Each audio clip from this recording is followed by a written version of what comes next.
Hey, people, this is the time. I mean, we are legitimately worth a shit this year. Oh, you damn right we are. Ladies and gentlemen, boys and girls, outsiders of all ages, it is Wednesday. We hope you got a drink ready to go. It's time for the Outsiders. First off, to our man Jason Dick, happy moving. Jason is in a moving situation, and you know what that means. There's a lot of lifting with the legs right now, and hopefully he'll be able to join us next week. He ain't lifting shit. He hired somebody like he called somebody. He's sitting there in a lounge chair being like, yeah, that needs to go a little more to the right. That needs to go a little more to the left. Fair enough. Jason, I'm trying to be supportive. Bo is clearly trying to be a dick, as always. That's just terrible. Hey, our dick isn't on the show. Somebody's got to take that role. So I'm filling in to say the things he would have said. We are not, we don't have the T formation yet because our quarterback is not here. Hopefully Chance Mock will join us very soon and we'll talk some football with him, but we'll talk football either way. Let's remind you that it is the Outsiders brought to you by Poncho. Ooh, look at this green beauty. You know what's coming up, don't you? You know what's coming up at Augusta? This is the Magnolia from Poncho. Bo, I played golf for the first time in a Poncho shirt yesterday. It did not necessarily help the golf, but I looked as good as I've ever looked on a golf course. I got to tell you. I've been playing, well, I don't play golf very much, but when I do, I've been playing in the hoodie. And it's been absolutely perfect. Throw a little vest over the hoodie, then they don't give you crap about not having a collar, and it's really comfortable. And it's sunproof. It's SPF 50. So you can put it down for people like me who had skin cancer too many times to count. You don't have to wear sunscreen and feel like you got lathered up. No, you can just wear the hoodie. It is beautiful. There's the Magnolia. Check it out, or any of the other great designs and colors and styles over there at Poncho. PonchoOutdoors.com. All right, Bo, as we wait for a chance. That is Bo Edge, by the way. I can just sort of point over to him like that. That is your country gorilla. It's Bo Edge. You're right. I got to figure. You got to do the Scott Hall point like this. Boom, just like that. And Bo, what are you drinking tonight on a Wednesday? Well, this is a traditional brown water. It is tonight. We went with Elijah Craig Small Batch. Ooh, yes. Really mixed it up. Yeah, Cherry Coke Zero. Elijah's small batches, always a lot more focused than the large batches. I always thought Elijah really got sloppy with the large batches, but small batch knows exactly what he's doing. Well, and I got to give a shout out before our QB gets here to my lovely wife. You saw the Masters color shirt. Yes. Today is my 20th wedding anniversary. Hey, volleyball clap for Bo Edge. And that's awesome. 20 years? Congratulations. 20 years. And guess what she got me for our anniversary? She got you a 20 gauge shotgun. Nope. She got, I'm sure you've seen it online, the Masters snack pack. Because she knows, so you can order it. They send you all the cups, the pimento cheese, the pulled pork sandwiches, and the egg salad sandwiches, and the cookies, all the Masters logoed cups, so you can have your own Masters party while you're watching the Masters. She knew me that well. Your wife just gets better the more you say about her, from the car to just her, and now the gifts. That's fantastic. Come on. I'm the gift that keeps on giving, Chad. How do you think this works? You really are. Congratulations to both of you. 20 years is awesome. Hell, nowadays 2 years is awesome. For real. To get to 20 is incredible. So happy anniversary to Bo and his lovely wife. Happy anniversary to anybody else out there that maybe has a March 27th anniversary. It is a beautiful Wednesday. Folks have already jumped in the chat. We appreciate you. Alan, we definitely appreciate you reminding everybody to smash that like button. Exactly. Smash it, like, subscribe, get your notifications. Look at our man CB, Chris Bennett, wishing Bo a happy anniversary. And Morgan is on my side. Yep, if you're going to play like shit, at least look good while you were doing it. Morgan, I'm telling you, I had a couple of missed putts yesterday. I had a couple of bad drives yesterday. When you saw the pose in the poncho shirt, you just forgot about it. It's almost like it didn't happen.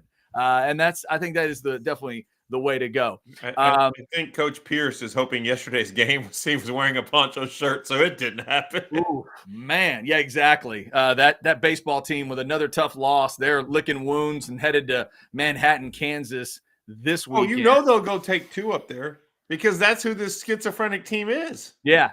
Hey, you know what? Right now, conference is where the focus needs to be, right? They'll be up for conference and win series. We'll see what they could do. I don't mind if we lose the Tuesday game if we then go win a series in Manhattan. But it's just that is exactly what this team is right now. You just don't know. Yep, no doubt. Also, thoughts going out to Tanner Witt, who once again is dealing with an injury. They announced he's going to be out for a little time. So that baseball team does not have all the great news right now. There is a lot of great news with Texas women's hoops. They're getting ready for a Sweet 16 matchup in Portland on Friday night. You got to stay up late for that one. So check that out. And before, it looks like we're going to get our quarterback here in just a second, Bo. Hey! Before we do that, let's give a shout out and an RIP to the great Sean Adams, Chris Bennett. Yes, in fact, Chris, as soon as Bo started talking about the food at the Masters, Sean Adams is the first person I think of too. I don't think of anyone before I think of Sean. So well done, Chris Bennett. So I'm going to throw one at you, and because Sean was a good friend for both of us, and he used to use my desk drawer as his snack and condiment drawer. Yes. If I throw this out there, would this immediately make you think of Sean Adams? Okay. Grandma's cookies. Grandma's cookies, the ones you get at the convenience store in the back. He used to eat those things like candy. He did love Grandma's cookies. The cookie I think of with him, though, his favorite cookie was Nutter Butters. Oh, and I'd never met anyone. That's everybody's favorite cookie. I'd never met anyone who would stand on the line for a Nutter Butter like he would. I mean, he put it above Oreos. He put it above chocolate chip. Every cookie out there. Nutter Butter one. Everything else. Well, there's a peanut butter Girl Scout cookie that kicks Nutter Butter's ass. But other than that, it's Nutter Butter at the top. Just the peanut butter sandwich, like the peanut butter Oreo style. Yeah, that's a good one. That's a good one. Chris Bennett, we appreciate you for that. All right, let's see. I think we have our guy. Let's see if he's here. No, we have Blackness, apparently. Okay. Chance Mott, can you hear me? No. Okay. Well, we'll take Chance off the screen. Funny. We're going to be talking about people dropping passes. We have a co-host who dropped the mic. Yeah, exactly. And we are going to talk some Texas football. I thought of Chance, Bo, and the perspective he could give. I want to get your fan perspective on it as well. As spring practice is rolling on, the media got to look at practice today, a little bit of it, like they always do, 15 minutes or so. And there were balls hitting the ground. There was a few drops. We're not going to talk about specific names. Let's just say I read and heard about receivers, tight ends, and running backs all dropping footballs. It wasn't like it was one position group specifically. But there were, in some estimations, more drops than normal. At this point of spring practice, give me your fan reaction to hearing, okay, there were a few drops. Like, how much do you want to freak out in March?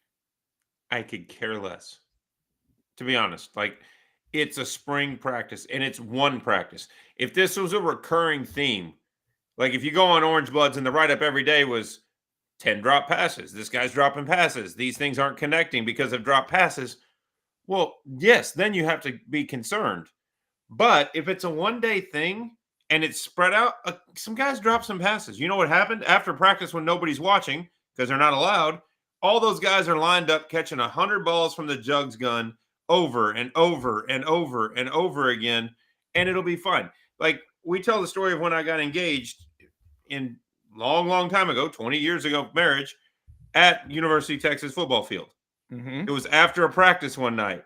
A good friend of mine at the time, who was supposed to get us into the stadium privately, Bo Trahan, and another guy named Chad Stevens, who played for the University of Texas, were supposed to get us on the field by ourselves. That didn't happen. So then the plan changed. I was like, well, we can get you on. You just got to come up to practice. So that was the ruse to get my wife so I could propose to her on the field. Look at you. Okay, I got you. Like, Bo and Chad are going to take you around, and you can see this was before the stadium had all the Heisman trophies and all the stuff. They used to have a room. Right. Well, so it's like, oh, they're going to be after practice. We can go do that. So what happens?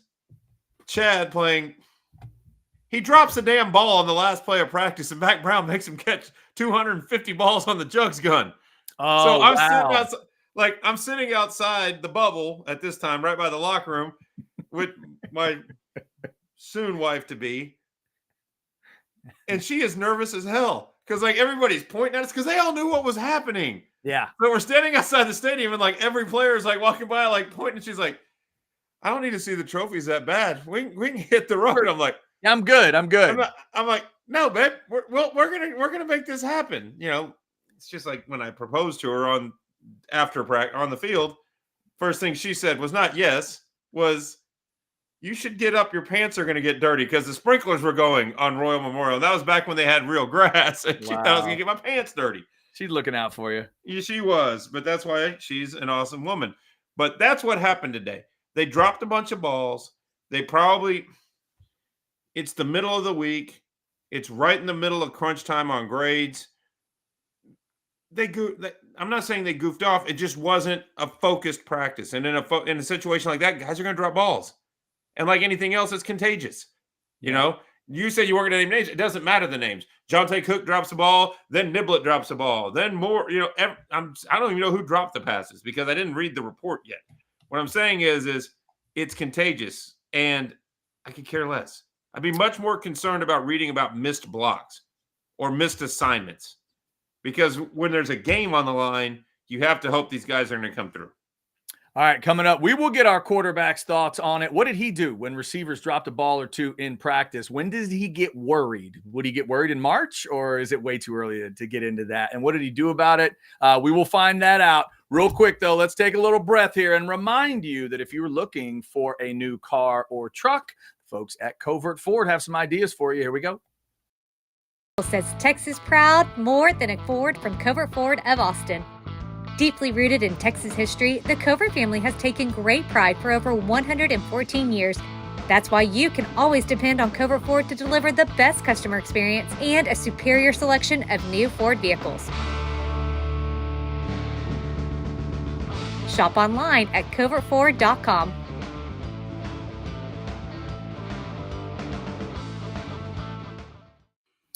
And shout out to Covert for being a great partner of the Outsiders. Also, I feel like for two reasons, we may need to go ahead and take care of another one of our great partners. First off, Jeff Ketchum, we know you're out there, and we know you found out today you got the flu. We hope you're getting over it very quickly. We had asked Jeff to be on last week's show, unable to do it for other reasons. And then tonight, I'm going to guess maybe he's resting. He might just jump in because he's the boss. You never know. But I'm not exactly crossing my fingers and holding my breath on that one. But we have found a guest. Don't worry about it. And if it's a great guest, it's brought to you by Last Stand Hats. Outsiders 10 is your promo code. There are 12 different designs of the Outsiders hat. I got the white one right here. Bo is rocking the white one right there. The old Daryl Gus design is what I call that one because it looks like the coaches should be wearing it back in the day. Look at all those designs. And Last Stand Hats brings us all of our great guests like the one and only Chance Mock. Imagine that. Chance Mock joins the Outsiders. How are you, sir? Man, I am great. I do apologize to all of our wonderful fans, if you want to call them that. Call them outsiders, whatever we want to call them. Oh, back in the upper It just left. looks weird if you're not up there. I'm sorry. I got to do Yes. that. No, I had a small work thing come up. Just had to make sure. There's a concrete pour going on tonight. And sometimes when concrete pours are going on, you got shit to deal with. And it's about how it went. That is one of the sexiest country things you've ever said in your life. Hey, boys, there's a concrete pour going on, and there's stuff happening. Well, in fairness, they don't start pouring until 3 a.m. But if they don't have light towers out there to where they can see what they're doing, you're talking about tens and thousands and hundreds of thousands of dollars worth of concrete that's not going to be good. So yeah, that's true. We got to make it work. It works. All right, let's get into our normal T formation. There we go. We need Bo Edge to be our country gorilla quarterback in this T formation. And Chance, you were there the night that I proposed to Jenny. I don't know if you remember it. We didn't know each other as well back then, but when I proposed, I remember it happening. Yeah. I needed proof that my story holds plausibility. It is a- 1,000% was That's a solid- absolutely what happened. That's how you last 20 years. That's how Trevor Lawrence did it, if I'm not mistaken, at Clemson. He got to ask his girl at the 50-yard line at Clemson. He had a way of getting in a little easier than you did. Because I always have to do things differently. We didn't go all the way out to the 50 because, like I said, the sprinklers were going and it was muddy. We stopped at about the 30, like the new NFL kickoff rules. We had a containment zone. I mean, that was where I did my I have proposing. a feeling when Trevor Lawrence did it, though, they probably turned on the scoreboard. They probably had the lights going. Like A full highlight package featuring her, like pictures of her as a little girl, pictures of her in high school. Yeah. Well, Chance, you'll remember because you were part of the quarterback room that Bo Trahan was also a part of. He was the senior coach that had the keys to the facility. The original plan was that we were going to sneak out there on a non-practice night in like November, and he was going to turn the lights on with the special key. And then the NCAA, being the assholes that they are, notified the coaches that those graduate leaders were not allowed to have the keys to the facility during the season. So I literally got a call a week before the season started where it was Bo. He's like, if you're doing it, you got to do it now because I got to get my key back up on Sunday. So I had a key. I go talk to her dad and we get it done on Friday. I had to get I had the key to the bubble. So, and Roy was probably, I would say Roy and BJ were probably the worst of wanting. It'd be 9:30, 9:45 at night. They'd be like, let's go throw. I'm like, I'm in. Let's go do it. But I will tell you, and this the people of the podcast world will completely enjoy this. There was a night that we went in to go throw, and it was 9:45, 10 o'clock at night, and we were going into the bubble right there at Dennius Fields. And let's just say we walked in and there was women's undergarments on the field in the bubble. Don't want to say who all had keys, but let's just say somebody was using their keys inappropriately. And the funny thing is, every one of those keys, you knew who opened the door. You knew, like I didn't know, but the people in the front office knew which key opened the door. So, how in God's name you ever thought you would get away with that? Beyond me. Did this particular individual, and you can take the fifth if you want, like to bake cookies? Here, come on, man. There's no need. There's no need. There was no cookies involved. By the way, I had a great conversation. Adam and Dunn and I were together this weekend, and we had some great major conversations. We'll just say that. There it is. Both lowercase and uppercase. Yeah. It is The Outsiders, brought to you by Poncho. Chance, we're talking drop footballs today. I started thinking of you and what you would do back in the day. So walk me through this. You're in the first week or two of practice, and you got some guys dropping balls, receivers reportedly dropping balls today, but also running backs and some of the younger guys, things like that. Give me the quarterback perspective of how you start to deal with it. Is it yell immediately? Is it don't pay attention at all? Is it start throwing bottles of glue at them? Like, what do you do? So I think there's a couple different ways you handle that. Number one, as a quarterback, your job is to be the leader and instill confidence in guys.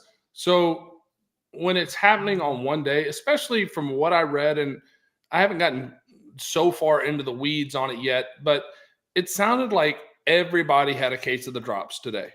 And things happen. So as a quarterback, your job is not to get flustered.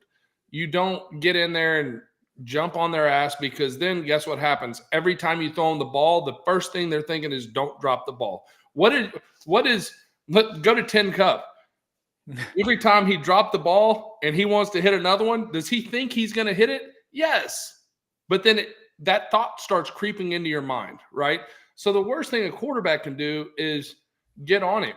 Now, there's a very delicate balance that has to be met there, right? Because we have a certain NOS. We talked about NOS, not our standard. We have a certain expectation for what you do. If it becomes an issue, then you almost go the complete opposite direction, as in, we're just going to build this guy up. We're going to keep building. Are you frustrated? You're frustrated as hell inside. You're pissed. Catch the damn ball. It's hard enough to throw a ball 35 yards to a guy that's running 4.3 and hit him in stride that's getting covered by another guy that's running 4.3, it's really difficult. So when you put a nice ball in there and it gets dropped, it pisses you off. But you can't show that. Show no emotion, right? It's like a pitcher when he gives up a home run, he can't be stomping around the field pissed off because all the guys around him see it. So if the y'all hear that? I was about to really ask, does someone have a cat or a crying child?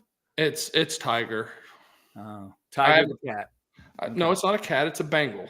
Oh, sorry. Tiger the Bengal. Yes. His name is Tiger Woods, actually. I'm sorry. Eldrick, my apologies.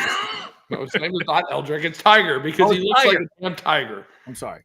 So anyway, going back to say he got embarrassed because we said his name. He took off. So, but there's a delicate balance there, right? There are those, like if Roy was having a case of the drops, you could get on Roy and be like, bro, suck the shit up. Let's go. And Roy'd be like, fuck you. I'm going to catch everything now. Yeah. Right? Sloan, on the other hand, was a different one. If you're jumping on Sloan, he's going to become harder on himself, and it's going to make it harder to catch the ball. So it becomes a deal where you're managing personalities. That's the job of a quarterback, is you're managing 3 or 4 receivers that want the ball every time. And guess what? In case you didn't know, receivers are open on every play, even when they're triple covered. Just know that. Hey, and trust me, today, Chance, they were wide open because it was air today, baby. They were wide open. And you get, and sometimes the more you drop, the more you think about it, because guys start running. Think about, I know it's a silly comparison, but Major League 2, right? Rue gets the yips and he cannot throw the ball, right? And it becomes a real issue. But it becomes an issue because he's thinking about it. And you start, I'll tell you a great story. You know Vincent Sinisi, my buddy, drafted number 3 in the second round of the MLB draft, probably the best hitter I've ever seen, phenomenal baseball player. Trying to throw because our head coach had gotten shingles, and so he couldn't throw. So we're trying to throw when the kids are 8. It's coach pitch. So Vincent's trying to throw, and he pegs one of the kids. Well, then he overcorrects and he spikes the ball because you don't want to strike out the 8-year-old. That's your kid. Like, you don't want to. So then he spikes another one. And I'm sitting in the dugout and I'm hee-hawing. I'm laughing my ass off. But I know he's feeling, the guy is a professional baseball player and he can't throw a strike. He can't even get it to the 46 feet that is the plate because he's like stressing out about it. Freaked out. The same thing with these athletes, right? Yeah, that's and Bo, that's what I've been thinking about today, of the different ways that it's dealt with, and how guys get on. And by the way, the other thing about the reports was, for those of you wondering about the ball itself, the delivery of the ball, apparently Quinn Ewers was on today, looked really good. And Quinn and Arch both have looked good in practice. From what I'm hearing and reading, Bo, it was not an accuracy issue with the throw. This was, all the receivers would tell you, I got to come up with this ball. And you mentioned something that I was unaware of. Like I said, I have not read the reports. I went straight from work out to dinner. But if they were literally playing against air and it wasn't live competition on the other side, that's the exact scenario that's going to get somebody distracted. That's the exact, like when those guys are fighting each other, and we've talked about this and Chance has talked about it numerous times, when it's Manny Muhammad, when he's healthy, going up against Jonte Cook, and they're battling and talking shit to each other, that ball doesn't get dropped. When it's a guy running a deep post against nothing, and he kind of just gets lazy and it bobbles off his hands because there's no – you want every catch to be made and you want all the motivation to be there, but there's a hell of a lot more motivation when there's a live human target on the other side. Well, hold on. I don't want to say lazy. That's the only – I agree with you, Bo, but it's easier to make a catch when it's a contested catch because you're laser focused on the catch. You're focused on winning the route. You're focused on completing the route and making the catch. Where when it's on air, especially when the guy in front of you drops it and everybody's like, oh, now you're thinking about it. Mm-hmm. So the whole time you're running that route, your mind is not, I've got to beat the guy in front of me. Your mind starts going, don't drop the ball. I mean, Yeah. I can tell you, it's how many times have you sat there and you've teed off on a tee box, because I'm trying to make it relatable to people that are watching. Nobody's around. It's you and your buddies. You're teeing off and you don't think about it. That same little white ball, the same size, teed up at the exact same height off the ground, swinging the same club you've always swung, and you put, you're playing in a tournament and you're in A group and the B group's sitting there watching you, all of a sudden that ball starts getting like smaller and smaller because like you start thinking about it. That's all it is. Don't look into it more than you have to. Everybody on this roster right now has proven the ability to catch the ball. And let me just correct what I was saying. When I was talking about lazy, I said lazy footwork. It wasn't that the player was being lazy. It's that the attention to detail goes a little bit down on the 17th rep of practice when you're playing against air.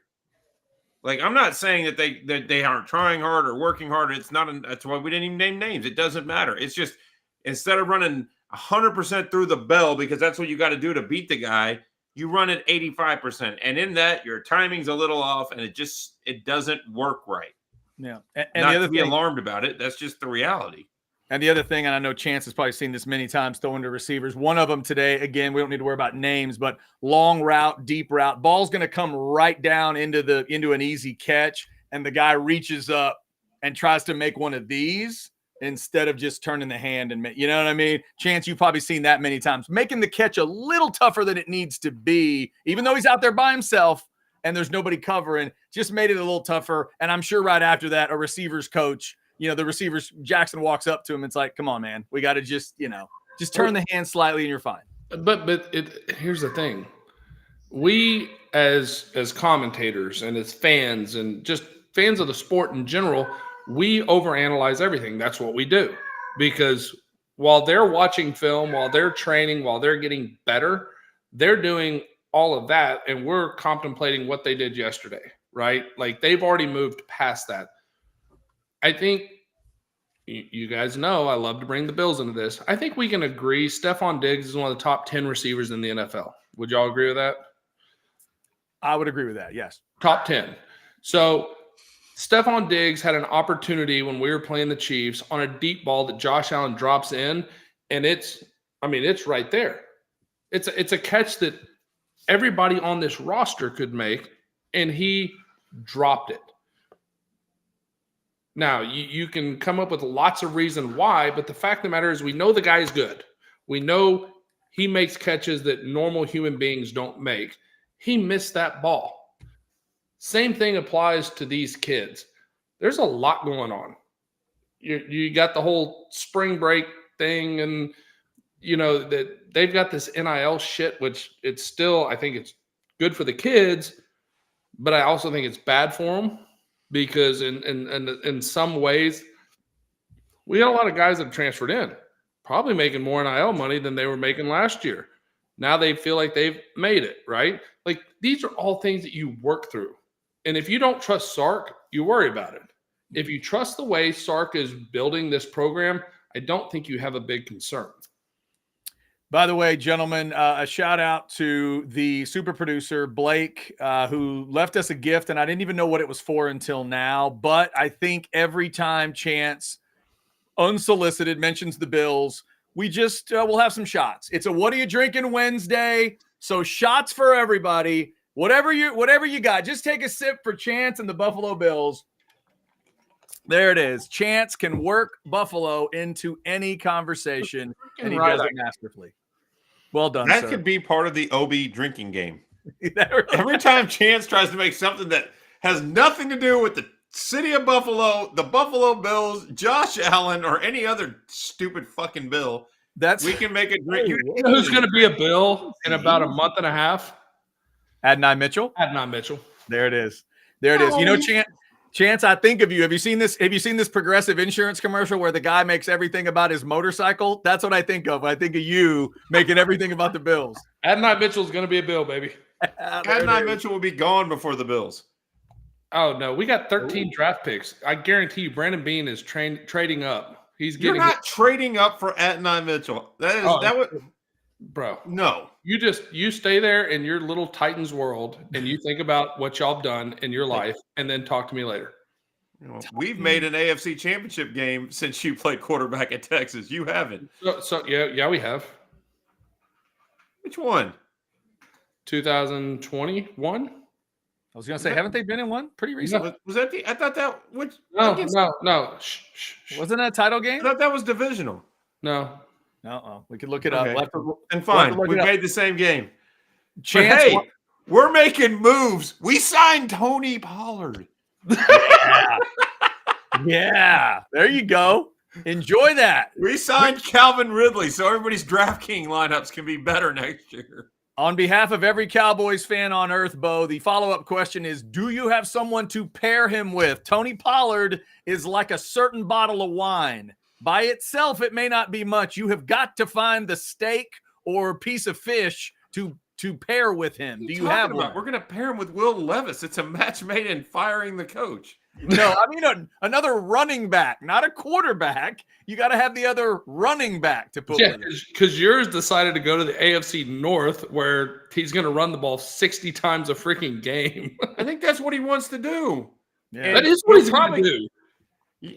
You're just mad because now there's another team the Bills could run into in an AFC championship or divisional game scenario because the Ravens with Lamar Jackson and Derrick Henry is going to be scary. Yeah, their defense fell off, but whatever. No, I'm talking offensively. I'm not talking about I get it, but their defense that's a was weapon last year. That makes Lamar Jackson even more dangerous. Absolutely does. Because they have Keaton Mitchell as the speed guy. They got Derrick Henry as the power guy. They're actually building a receiving core. Now Lamar Jackson is a true weapon. Yeah, that team's dangerous. All right, enough about NFL teams that are making good moves at running back. I think the Cowboys might have actually called Herschel Walker today to see if one of his personalities wanted to run for them. So we'll move on. It's the outside. Tony Dorsett. Don't be teasing. Come on. Tony D might still have a move or two. Good grief. He removed the bottle of vodka from underneath his driver's seat, and he's coming back to camp. Here's what I don't understand about the Cowboys, Chad. There were some good value running backs out there. Now, maybe I'm a little biased, but Dante Foreman would have been a good running back in a Cowboys uniform, and guy probably would have crawled over broken glass to do it. Mm-hmm. I mean, he signed on with the Browns, but I mean, like, what are the Cowboys? The Cowboys aren't going to go draft a running back early enough to get a stud. No. Nope. I will tell you, and y'all may not like this, but I love the pick.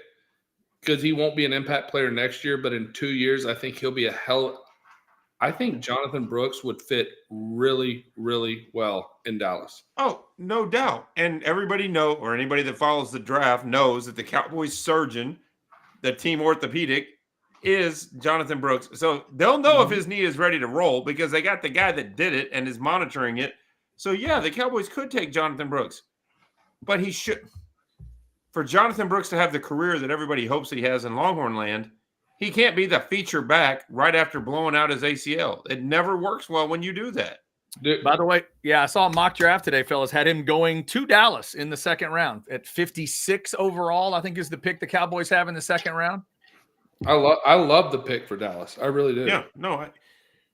We'll see if he's not the only guy they have on the roster. It can't be Jonathan Brooks and Deuce Vaughn as the running back core. All right, but can we answer a real question though? I mean, because I think it applies to college football as well. I believe the days of a featured back are pretty much over unless you have a freak like Derrick Henry that's as massive as he is. I think the days of featured backs are gone. I think running back by committee is the way you go. In college, I mean, look at what Texas did last year. We had 4 running backs that could get yards for us. Well, look at what they're going to do this year. I mean, even if you think C.J. Baxter's the starter, Jaden Blue is going to get some significant time because he's earned it. Have you looked at what Jaden Blue looks like? A beast. He looks like a freaking stud. He looks like an Alabama running back is what he looks like. Yeah, Chance, I think I don't know that we're going away from the feature back. I just think it's turned into a double feature for a lot of teams, or maybe it's 3 movies, or maybe it's 4 movies. But in terms of 25 or 30 carries for one guy, like we grew up watching, yeah, it feels like that time is done because defenses won't let you do it. Well, I mean, the day of Ricky Williams carrying the ball 40 times in a game, Right. that's gone. But it also extends the career of some of these really great running backs. I mean, I can never in my mind, and there's a picture that, I look at all the time, and I've actually got it on my phone. Let's see. We had the picture ready to pull up. Look at that. Earl, Well, wait, hang on. I was showing somebody today. That's my dad and Earl Campbell. Oh, wow. That's awesome. And that was when they were playing in the Texas high school all-star game, which, by the way, of all the things that I've done, the prep and high parade All-American, Elite 11, all that shit, the one that means the most to me is that one, which is the Texas high school all-star game MVP, because my dad beat out Earl for the MVP of that game. And then I won it to become the first father-son combo to ever both win the MVP of that game. So that one means the most to me. But those days are gone. And so that's why I look at this group of running backs we have. I'm excited because, and we did have a text, and I can't remember who asked it, about will Sark lean into the running game? And I think he should. We're going to the SEC. If you don't run the football in the SEC, you cannot win. It doesn't have to mean you don't have a passing game. You have to run the game. I mean, you have to run the ball. It's a fact. And I think that's always been Sark's philosophy, is use the run to set up the pass, unless you don't have the line to open the holes to make it even feasible. And then Sark's going to revert to just throw it deep and do what Sark does. But he tries to make the short passing game, the running attack, when he does. We talked about it before the season started last year. The interior of the offensive line wasn't strong enough, or in our opinion, it wasn't strong enough to hold up to be a running-based type team. This year, I think they do have a chance to do that a little more. Majors is more mature. DJ Campbell has become what he was supposed to be as a 4 or 5 star, depending on the service guard. I think they're getting better there. And the other thing, Chance, is the reason I think they don't have the feature back is because the offenses are so much more multiple now than they used to be back then. You can't have a big lumbering Derrick Henry running back who can't run switch routes and go out and run option routes and go do the things that Sark wants his running backs to do. I think it's fair. I mean, that's it feels like, they may have run the occasional, but how many times did the wheel route? Sark ran the wheel route almost every single offensive series. There was at least one play where the running back was running a wheel route and not a screen pass, but an actual opportunity to go deep. We saw it with Jonathan Brooks before he got hurt. We saw it with CJ Baxter. We saw it with Jaden Blue. It's a staple of the Sark offense, and it's one of the throws that Quinn makes better than any of them. Yeah, because he leads the running back in a way not to get him killed. Yeah, it's actually a pass he threw today, and he got not rewarded. That's not the right word. He got positive affirmation from. Did they give him a car like every other day? No, it was from Tashard Choice. The running backs coach gave he and the running back. I think it was Blue, if I was reading correctly, if I'm remembering it. And they threw. It was just nice little swing pass out to a running back, and it looked good. And I think it was Tashard Choice that screamed out, "I wish I could throw a ball that pretty," and all that kind of stuff. So that is going to be a big part of it. But I think that's a big thing that people don't understand. That wheel route, you don't throw that ball up. And this is where quarterbacks get into a real big problem. They throw that ball up like they're throwing a deep ball to a wide receiver, and they get their running back fucking beheaded.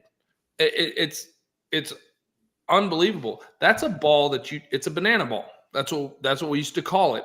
It's not a deep lob. It's not on the missile, but it's a firm ball that the running back can catch the ball and make a move. Because what's happening? When you look at the way that the wheel route develops, if they're in zone, there's going to be, depending on which zone they're in, there's going to be a safety or a cornerback that's going to be in that area. If they're in man, you've got a linebacker that has now had to run over whoever was on the rub route, and he's right there. It's a kill shot if you don't put some firmness on that ball. It's a tough ball to throw. Everybody thinks the wheel route's an easy route. It's not. It is a hard route to throw. It is The Outsiders, brought to you by Poncho. We've got some good chats rolling in, but Chance, before we do that, why don't we tell them a little bit about Prodigy Mortgage and our man Thad. Here he is for you, kids. Come on now. There he is, Thad Lindsay. You know what he's not going to do? He's not going to throw the ball up so that you get beheaded by a linebacker or lose that house. Look, we all know right now rates are coming down. The Fed had a meeting last week. They may have held them right now, but we know they're expecting 3 rate cuts this year. So now's the time to go get Thad and his crew involved. Everybody needs a quarterback of their home buying experience, right? You've got to have it.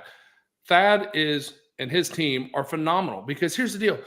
Everybody knows a realtor. I've got 3 of them in my family, and they're phenomenal. They're great at what they do. That's awesome. They found the house. Guess what? You don't get to buy the house till you close on the loan. You don't close on the loan unless you got a great team behind you. Can make sure the appraisal comes through. Make sure that the loan closes.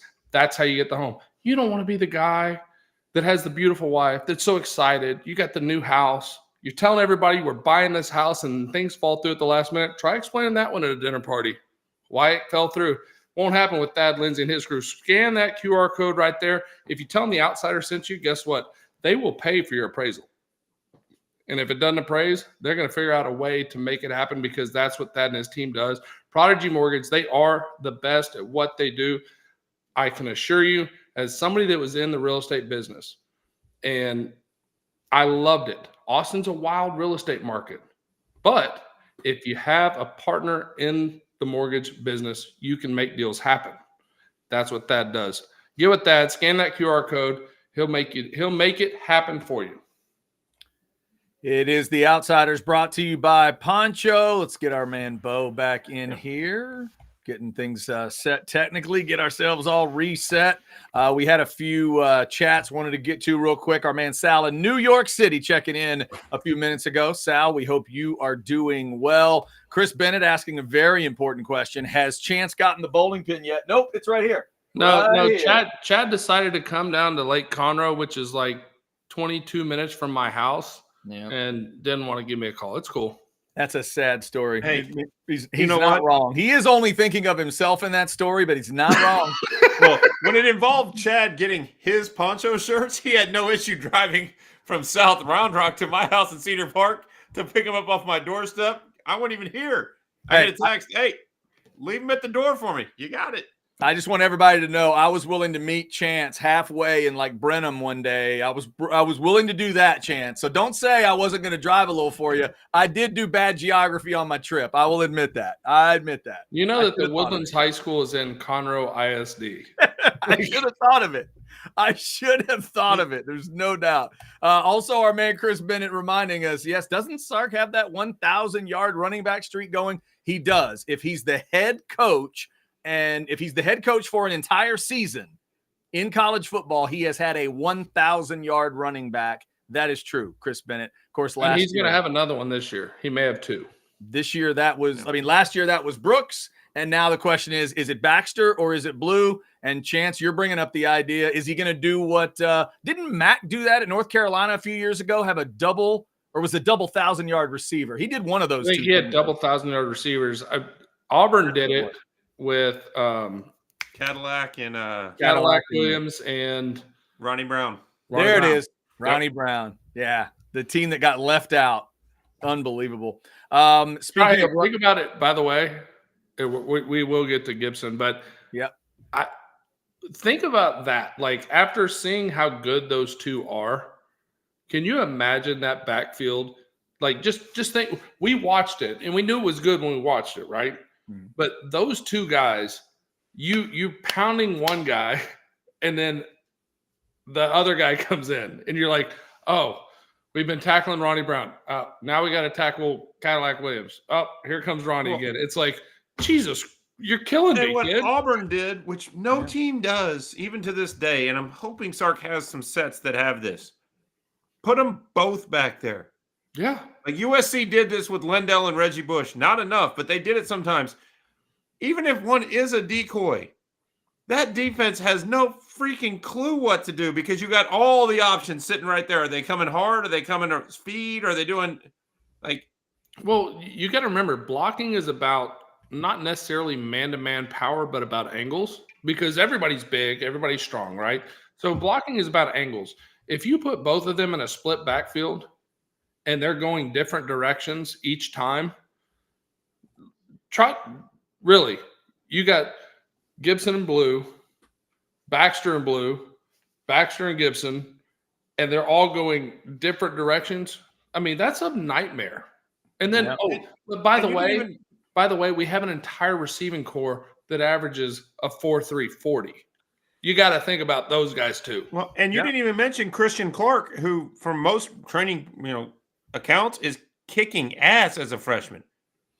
Like, and when you have those kind of weapons, and you were part of this, Chance, you were part of backfields that had Cedric Benson and others where there was talent for days. I just never understood the philosophy. Why don't you try to get as much of it on the field as you can? Now, I understand why they didn't back then because they had Will Matthews playing fullback, and that was the offense Mac wanted to run where Will opened the am I wrong? You're not wrong. But this is the conversation I had with Adam this weekend. We're both sitting there going, how many times did you hear the term reserve the right to kick? Jesus.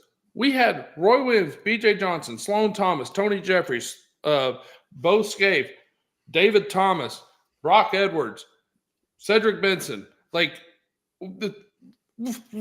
why do we reserve the right to kick? Like, in the NFL, the name of the game is first downs. Okay? NFL is all about first downs. If you can get first downs, you will win the game. College football is about how many points you can put on the board. Yeah. But why would you not put all those guys on the field at once? And I love Will. This is not a knock on Will. But the fact that we constantly went to the offset eye and the power zone with those guys on the team is baffling. Chris Bennett, first off, thank you for mentioning Jarrett Gibson, one of the talented freshman running backs. Bo, have you ever seen a slow eye roll any better than what Chance did when you mentioned Will Matthews and those play sets? Let me see if we can get that close up for the people. Chance, Will Matthews and a slow plodding running game. Can I see it? Give me that eye roll again. Oh, there it is. That was fantastic. That was so good. Your eye roll was almost as slow developing as those plays back in the day. And I'm not mad at Will. Again, no. Will was phenomenal at what he did. And there's a place for that. That's a 3rd and 2 situation. Put him in there. I'll put any running back behind him, and he's going to clear a hole. Why in God's name on 1st and 10 from our own 40 are we going, all right, King, right? Like our King twins 56. Why? Is that how you would present it in the huddle? Would you just go, all right, fellas, would you give him the eye roll in the huddle? Oh yeah. Absolutely. Absolutely, I would. And the receivers would go. Roy and Sloan are going, oh, my God. Oh, no, Roy, this would be Roy. Man, fuck this shit. He would go out to the X and be like, all right. Oh, that's fantastic. Guess we're going to the glance, which to Chris Bennett's question earlier was my favorite route to throw. It was the glance. The bang glance on the backside, the single receiver. He runs that bang post because that's a 5 steps, put it on the money, and let the dude run. There you go. Thank you for all those chats tonight. If you want to throw in a super chat, we will get to that. One more chat real quick, and then we'll pay a bill. Yes, the thought of X-Man going to Kansas City. I saw that on a mock draft today. Gentlemen, y'all think that's still the plan? Look at Chance, the Bills fan, shaking his head. The Chiefs getting Xavier Worthy. Does anyone not wearing red want that, Bo Edge? I want to see it because I like Xavier Worthy. I want to see him succeed, and that's the type of environment that he can succeed in. Like, there's a reason. I had a friend ask me, why is Worthy? He just ran the fastest 40. Why isn't he higher on these draft boards? He's not big enough to be an NFL 1. He's not big enough to be an NFL 1. He's not like Jamar Chase is a bigger than you think kind of guy. Justin Jefferson's not minuscule. Xavier Worthy is 160 pounds. Yeah. Like can he play every down? Yes. But can he do all the things in the NFL without getting murdered? No. It's the same reason the LSU quarterback, who everybody thinks there was a great highlight on Twitter of the top 10 times he got lit up this year. If he runs with that kind of reckless abandon in the NFL, he won't make it through week 4 because he puts his body way out there. Xavier Worthy, there are certain routes he can't run against NFL thumpers, or Worthy will be on the sideline with a concussion, and everybody knows it. That's why Adonai Mitchell, who's taller, bigger, and ran a 4.3, 4.35, that's why Adonai Mitchell is slightly higher on the board than Xavier Worthy, because it's not all just about 40 time. And I love Xavier, but he needs to be in an offense where he's not the feature. Like, he can't be drafted in the first round and expected to come in and be a star day one. He needs to be an offset. Yeah, but he's also a guy, Bo, that in that league, in a guy like Andy Reid's offense, who understands how to get guys open in plays where they're wide open, let's talk about a guy like Tyreek Hill, who before he put on the size was able to get 20 yards separation from people when you knew he was getting the freaking football. Oh, yeah. That's who Xavier Worthy would be phenomenal in his offense. But in people, I heard somebody the other day, I was listening to Buffalo Bills radio, WGR. Shocker. Yeah. Oh, and a caller called in from Baltimore. Yeah, we're talking about the Bills. Yeah, there it is. Shop. No, let's just go But ahead. a caller called in from Baltimore and goes, "Hey, I see Xavier Worthy much like Zay Flowers." And I went, Zay Flowers is 185 pounds. And I know it's not a big difference, but 20 pounds in the NFL is a massive, massive difference. And if X plays in the NFL the same way he played in college, he will not have a 3-year NFL career. It just won't happen. Those guys are so much bigger, stronger, more violent than, we could talk about the hip drop tackle, but I think him going to Kansas City for his career would be fantastic. Kansas City would be a great fit for him. And Lazarus on our text line, you stole what I was about to say. The comp for Xavier Worthy is 100% a smart Deshaun Jackson. He can blow the top off a defense. He can do great things in a phone booth when you get him in space, but you can't run every route to him.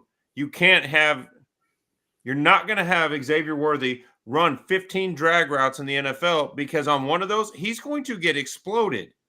And that's the problem. Like, can he just run deep posts and run little stop routes and do different things and wide receiver screens? He can do all of that. He can be a weapon. He can be a motion toy. He can be a lot of different things. He can't run all the traditional routes. Neither could Deshaun Jackson.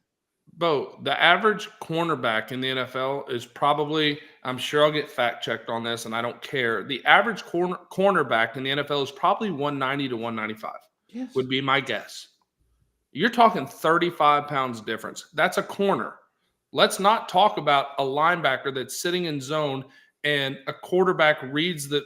You put him in a situation where he doesn't have a Patrick Mahomes, and he gets led into a linebacker that's dropped back that's 245 pounds, and it's not a good situation. I hate to say it, I think seeing him in Kansas City would be freaking awesome for him, not for the rest of us.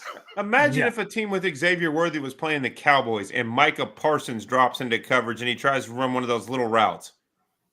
I mean, it would look like the end of a UFC fight when Micah Parsons picked him up and dismantled him. Like, you can't – there are certain things that Xavier Worthy can't do, and that's why he's not going – and he's not looked at the same way as Neighbors or Harrison Jr. or Romeo Dunze or those guys that are higher up on the board. Or Leggett or Thomas or – I think he could get in the Leggett category. I think Adonai Mitchell goes before him, though, because Adonai is 6'2" or 6'3", depending on which radar you got. But he weighs over 200 pounds. Huh? He's still a 4'3" guy. A 4'3" guy, and he's 6'2". That's what I'm saying. He's 205 pounds. He can go out there and play the X and run every single route on the tree. and do it in a way that actually may inspire fear and not confidence on the other side. Because let's be real, nobody wants to see Adonai Mitchell with a head of steam coming at them.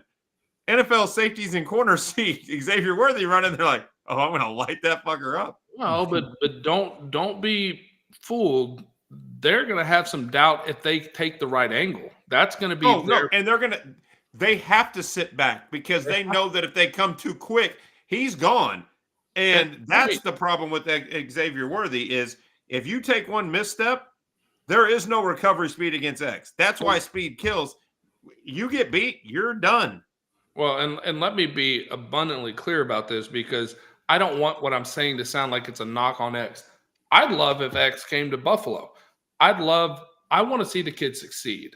And yes. I think he's going to be one when he gets on an NFL training regimen, he'll probably play at 175, 180. Like he'll put on a little bit of weight and still be able to maintain that speed because just as maturity comes, he's going to get a little bit of weight. But I want to see him in a situation where he can really excel and be the game changer in the NFL that I think he can be. It is The Outsiders, brought to you by Poncho. We're going to let the guys pick the last subject after we let you hear and see from the folks over at Prosperity Roofing, featuring my favorite actor, Dude with Phone. I wish mine looked like that. Inappropriate.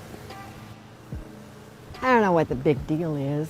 Mine used to look like that. Is your new roof what everyone's talking about? A new roof from Prosperity Roofing will certainly draw some attention. Now that's what I'm talking about. Everything important in your life happens under your roof. Let Prosperity Roofing transform your home into something to talk about.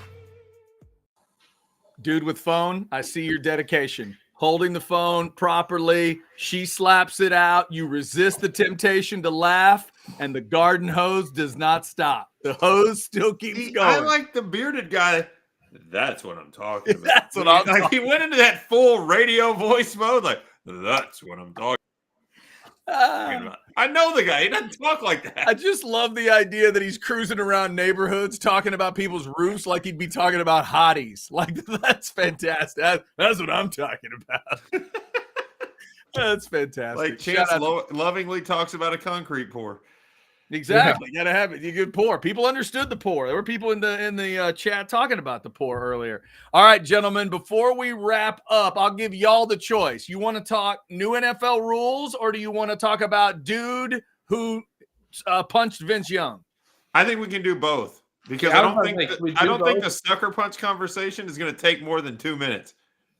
Okay, then let's start there. Dude, you go first, Bo. Dude who sucker punched Vince Young in Houston. Bo, go. Dude, they better hope, you know those magazines where they have like busted and they show your mugshot? That dude's face is going to be on there. That's bad news for him. You punched VY. It'd be one thing if they got in a fight. If it was a bar fight and you didn't see who started it, but they got in a tussle and he knocked Vince out. Because if you've seen the video on TMZ, this wasn't just like a glancing blow. He flattened him. But he sucker punched him. Vince was, if you watch the video, and I'm not defending Vince here necessarily, but I'm saying when somebody's breaking up another fight and they're pulling people away and it's obviously they're not engaged, and then they turn to you, the reaction isn't to hit a guy of Vince Young's size square in the jaw. Now, the guy obviously can handle himself because he knocked him flat out. But that guy's now a pariah.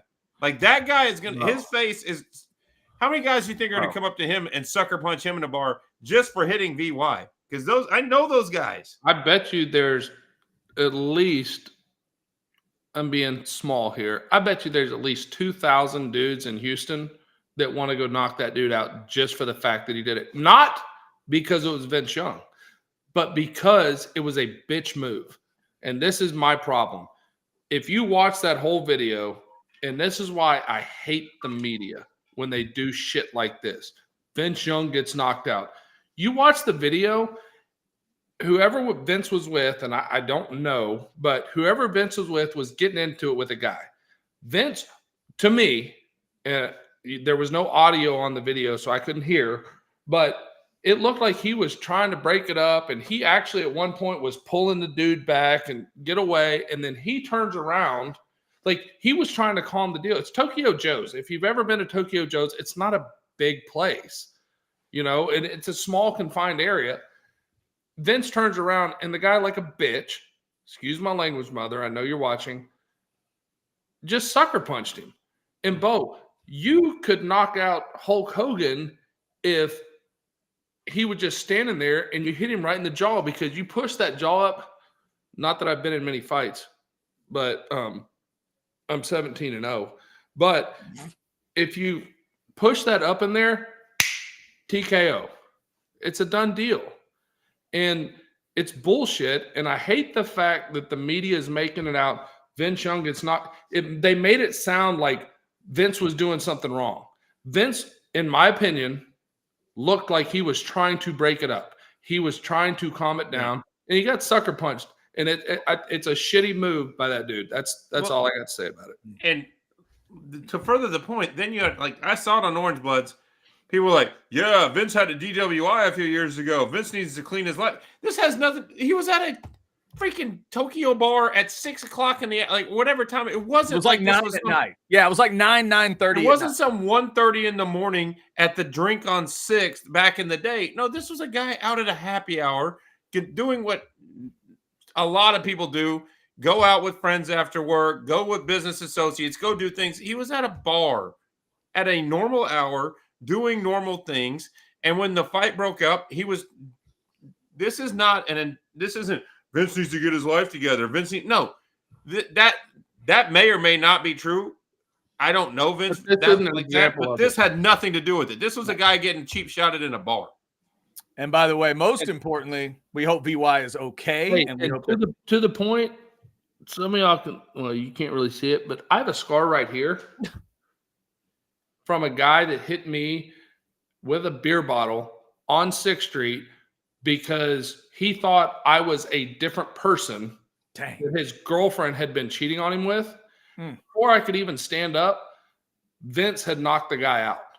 Okay? You can say all you want about Vince. Vince needs to not get the DWIs. Vince needs to do this. It's very easy from everybody to stand in their little glass house and tell Vince what he needs to do. This whole thing had nothing to do with Vincent Young's life and what he's doing with it. He was not out at 2 a.m. It was none of that. He was trying to break up a fight. And I get so tired of people trying to sensationalize shit like this. In this instant, he was doing nothing wrong. Yep. And I think it's bullshit. And again, hopefully Vince is all right. And maybe we'll get some more details on that story at some point. Maybe not, but hopefully he is all right. Before we get out of here, hey, why don't you send him a text and get us an interview so he can set the story straight right now? There it is.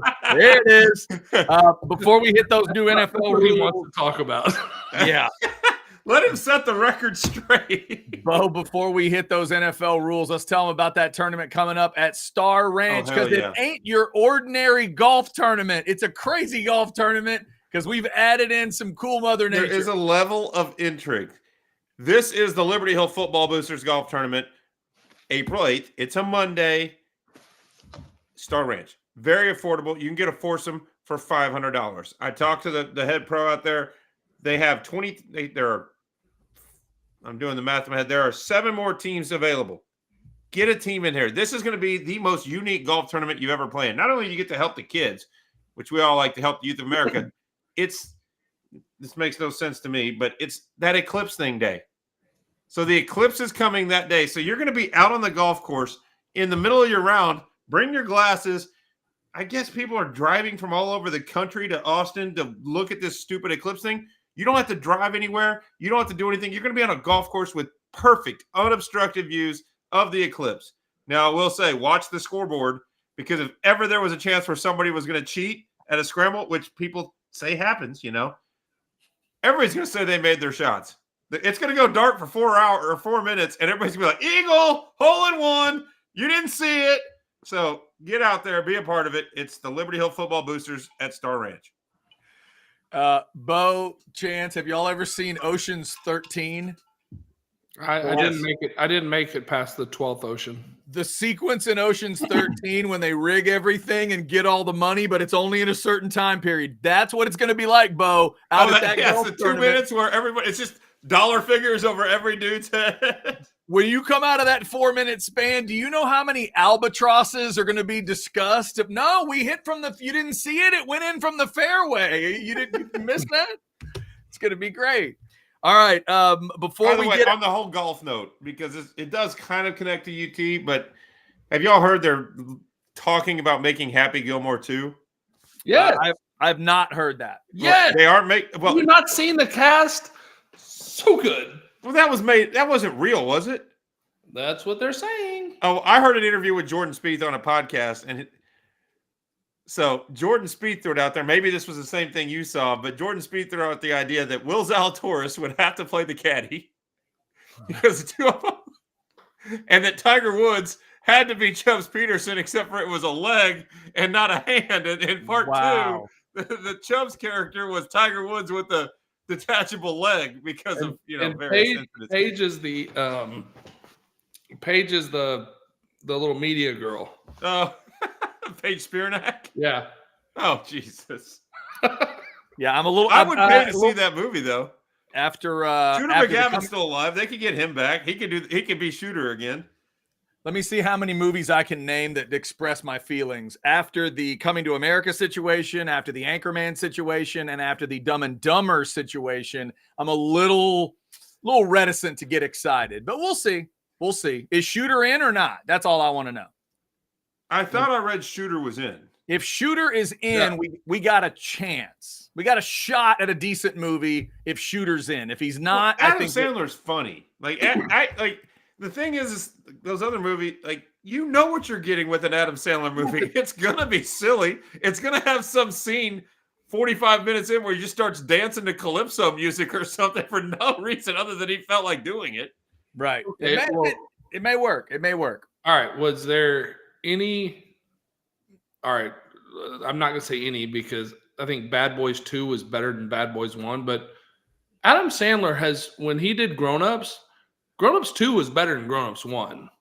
Adam Sandler's pretty damn good at what he does. And Jordan threw out an idea like he knew it was the case of who would be one of the celebrity appearances, and it was Gronk. Gronk would fit into Happy Gilmore 2. That could work, especially if you get him in a fight on the course with the Bob Barker. Like do the Bob Barker, but have him in a fight. Not be the guy, that jacket belongs to Mr. Gilmore. Exactly. As long as they don't have Drew Carey instead of Bob Barker, I'm fine. All right. If they bring Drew Carey out, I forfeit. Now you got me excited. All right, gentlemen. Before we get out of here, Chance, you got something? No, we got to talk about the kickoffs. Okay. Yeah. So the two things in the NFL. There's the kickoff part and the tackling part. Chance, you mentioned kickoff, so I'll go there. What do you guys think of? I call it the flash mob kickoff from the XFL. They're going to go to that in the NFL. Chance, you like it? Not like it? I think it's a pussy move. I don't like it. I think the NFL has found places on rosters for guys that are on the suicide squad. Young guys, linebackers, on the kickoff return side, offensive linemen that are trying to make a team. And that's where they're able to do it. I think that part of the NFL football game, college football game, I think it's a suicide squad. It is fast-paced. I understand it's a whole deal. How many times are your big money guys out there getting hurt? They're not. It doesn't hurt the league. I'm sorry for the guy. You sign up to play the game, go play the game. I don't like the rule at all. The hip tackling, I agree with. I think that is a move that too many guys have gotten hurt. It looks bad when they do it. The dead weight on the back of the legs is just not good. I'm okay with that one. Can't stand the kickoff rule. Bo, what do you think? I agree on the hip drop tackle. It's just I want to see how that rule gets applied. That's what I'm afraid of because that you know what's going to happen. You know exactly who it's going to happen for. Yes. It will be the Kansas City. This has nothing to do with put your shot glass down Buffalo Bills, but it will be a playoff game and Travis Kelce's going to get drugged down by somebody undersized, and it's not going to get the first down, but magically they're going to do the flag. And I don't know if they're going to have like some thing like this or what they're going to do to call hip drop tackle. Like, I can't wait to see what that ref signal is. But like, I like the concept from a safety standpoint because it is dangerous when you use body weight like that to dead weight somebody, because you can really hurt somebody's career. But I don't like the fact that it's in a sport where you want less subjectivity, where you want these officials making less decisions. Now you just gave them one more thing to watch for and one more thing they can influence the outcome of a game. I'm not even saying they're dirty. I'm saying the players move so damn fast that some ref is going to call hip drop, not because he's trying to help somebody, but because that's how it appeared. And then you go to replay and it's not going to be reviewable that he didn't do it. But it has to be reviewable. That's the problem. It's not, though. Right now, it's not. It will be. I guarantee if they keep it in place, it will. After 1 year, it'll go back to the competition committee in a year. Yeah. Just like horse collars. But right now, it won't be. So there will be a couple games decided by what I would call egregious penalties that were called not due to corruption or somebody trying to tilt the game. It's because the speed makes it impossible to tell what happened. Guys, I'll admit that like the whole horse collar tackle thing, it made sense to me. I could see it and I understood why it needed to be removed. When I heard they had made this rule, I had no clue what anybody was talking about. I have no clue. In fact, I've watched 5 to 10 highlights and I still don't officially get it. Like when Tony Pollard got hurt on that play, I'm upset he got hurt, Chance. But when you see this, is it obvious to you? Because I'm not seeing it. I am. It's when you grab and you go dead weight on them. Like you're falling on their legs. You're falling on their legs. Okay. It's almost like the only way I could describe it is if you've ever seen a steer wrestler that jumps and it's just dead weight and you're trying to pull it down. And because that's basically what happened to Bo Jackson. It's a very similar type situation. Mm-hmm. Okay. I got you. Yeah. I'm with Bo though. Bo, you're right. How it gets dealt with is going to be interesting. It has to be reviewable, though. That's the thing, because things happen so fast. But then again, hold on. Everybody got their drink ready? If you watch the Philadelphia Eagles and the Buffalo Bills, Josh Allen gets his jersey ripped on a horse collar, throws the ball at a foot of a receiver, and they review it and go, yeah, it's still grounding. No horse collar. It's just grounding. Right. It's just the grounding part. I don't like when you give the officials too much power. That's where I have a problem. And Chance, I will say this. Once we get a few weeks in, I want to know what you think of the kickoff rule once you see it. As one of the very few spring football fans in the world, I kind of like the idea because they've already gotten the kicks. They've gotten the number of returns down to like 20%. With all the fair catches and all that stuff. The XFL was seeing over 90% returns, and the NFL's hoping they can get their number to go from like 23 up to 80% of returns. So all those guys you're talking about trying to make the kickoff return team, hopefully now they'll be involved in actual football plays instead of a bunch of touchbacks. You know how you do that? And fair catches. You know how you do that? You get rid of this when the ball's hitting at the 5-yard line. If it hits at the 5-yard line, it's a live ball. You scoot the kickoff back to the 20 instead of the 25. Make it impossible to kick it out of the end zone if that's what you want to do. But I don't know. It just looks rinky-dink to me. Okay. And by the way, guess who's kicking off from the 20? The UFL is starting this weekend. The combo of XFL, USFL. Ironically, they're kicking from the 20. They're going regular kicks from the 20. It's not a hard concept to grasp. Those UFL innovators, they are. That is it. UFL. I will be watching. Y'all come on over. My couch will be really wide open because I'm the only one who cares. All right, guys. Before we get out of here, Bo, am I reading correctly that we need to mention a place we haven't mentioned in a little while? Did I read correctly or not? Sure. Yes? Yeah. Yeah? Okay. Are you pulling it up or what? Huh? A little stuffed for the people? We getting Oh, yeah. stuffed I was trying to figure out where he was going with that. I didn't have my show sheet up. Stuffed foods. Guys, it is Cajun season. Crawfish are here. You can order them there cooked, buy the bag if you're trying to have a boil at your house, and they're bringing up the fresh, wild caught stuff, not the frozen stuff. No, wild caught crawfish at Stuffed Cajun Meat Market. Scan the QR code to get all the pricing because it does vary. It is based on market.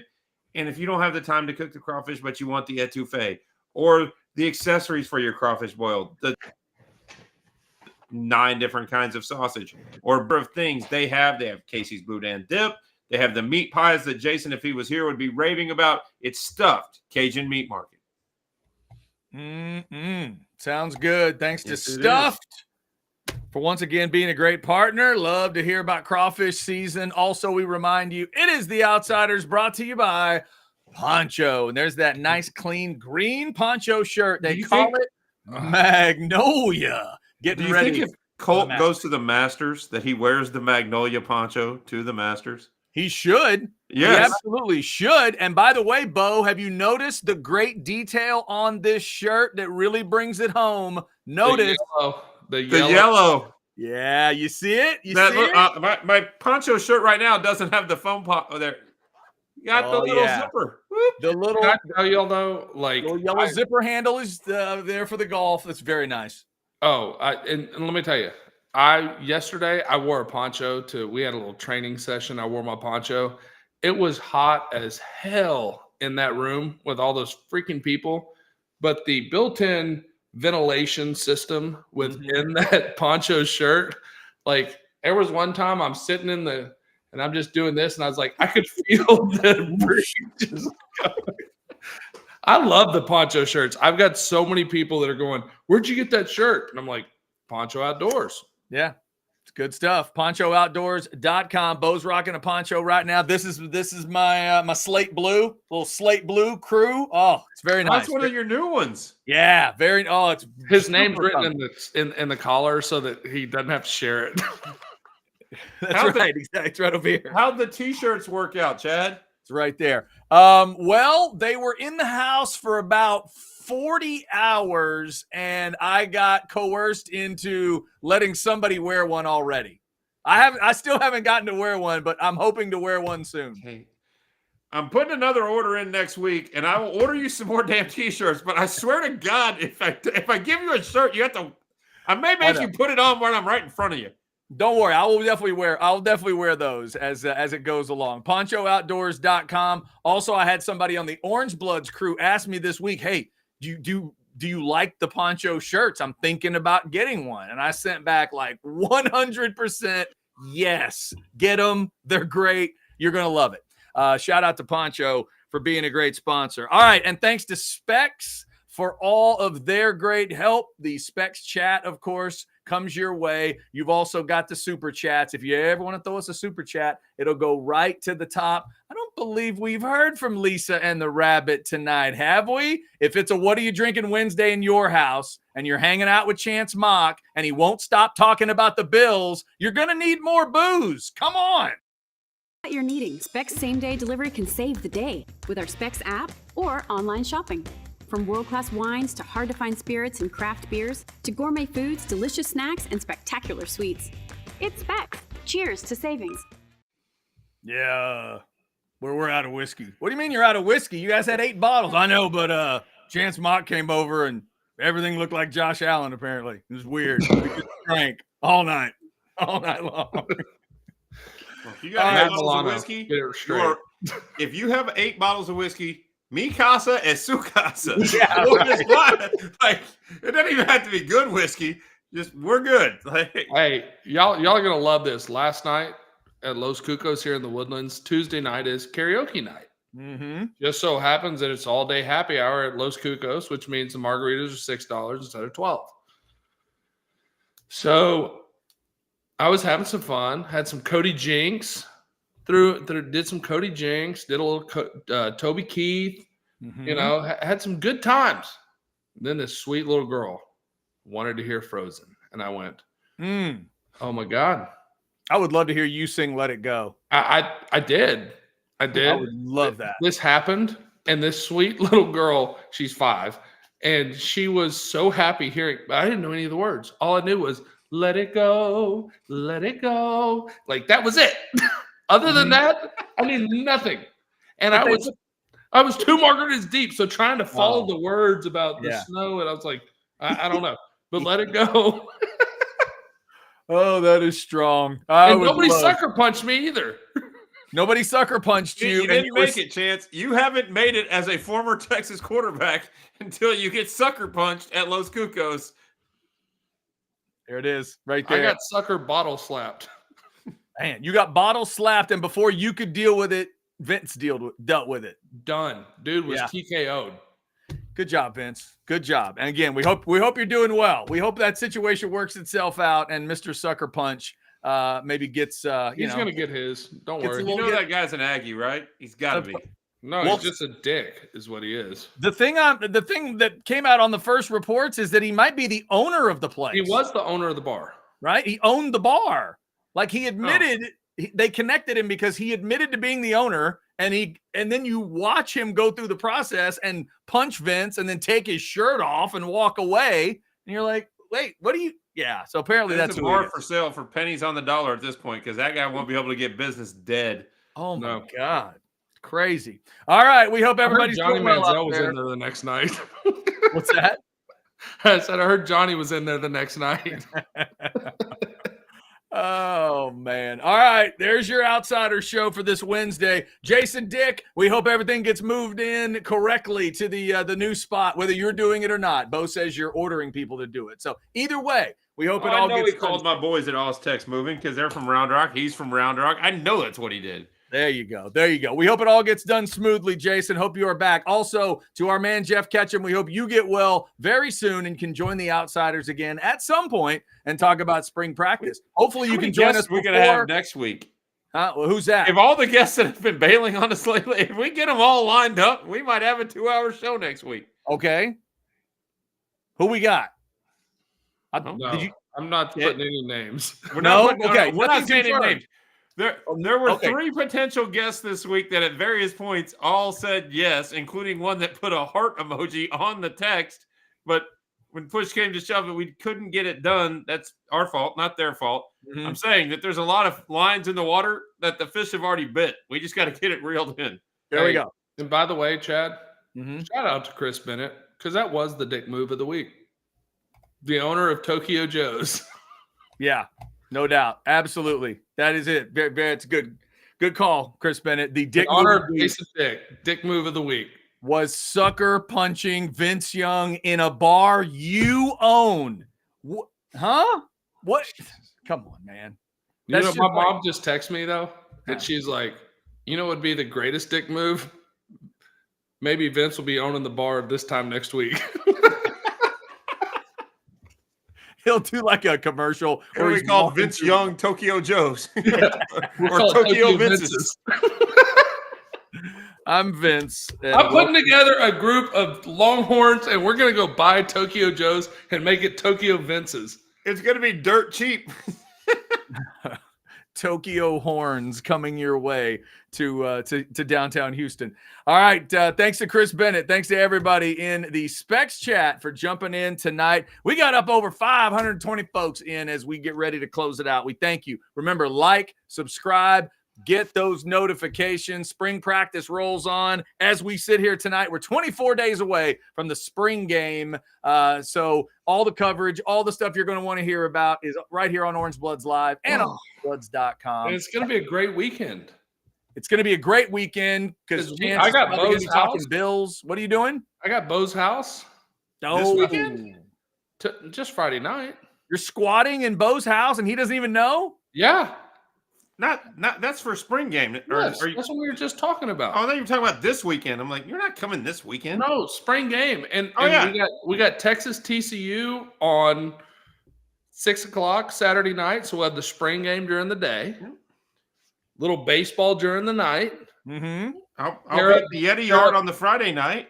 Tear up Bo's house Saturday night and Friday night. Yeah. And then Sunday I go home and he gets to clean up. Excellent. It's excellent. I'll tell you what else, Chance Mock. This weekend, there's an outside chance, maybe an outsider's chance. You and the bowling pin might get together. I'll be in touch. We'll see what we One can last shout out. Happy 20th anniversary to my lovely wife, Jenny, who's put up with me for this entire time. And she's a saint. That's all we got to say. do. Yeah, She that's. is. I mean, volleyball She is an clap. absolute saint. Volleyball clap to St. Jenny. And deep down, she's thought a few times over 20 years. What if I didn't walk out onto the field with that guy at DKR? I thought about it, but I will say this in all sincerity: Bo is a phenomenal husband. No. Jenny is a phenomenal wife, and it has been a pleasure watching those two, because the way they raise their kids, the way they handle themselves, the way they handle each other, it's really been a model for how people should be. So really cool. It's not stuff. on weekends after midnight, because then it gets a little funny. Here's That's when the you thing, go to Bo. bed, Chance, and I stay with my buddies and drink on my deck until 4 a.m. and it's a problem. Yep.